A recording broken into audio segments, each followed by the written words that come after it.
ఒకరి నిబంధన లేదు. ఇద్దరుంటే ఇద్దరికి ఇస్తా, ముగ్గురుంటే ముగ్గురికి ఇస్తా, నలుగురుంటే నలుగురికి ఇస్తా.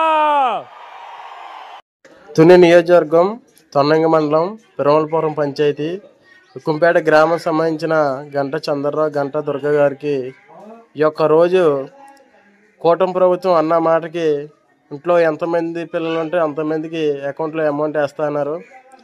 గత ప్రభుత్వంలోనే ఎంతమంది ఉన్నా ఒకరికి వేసేవారు అకౌంట్లోకి.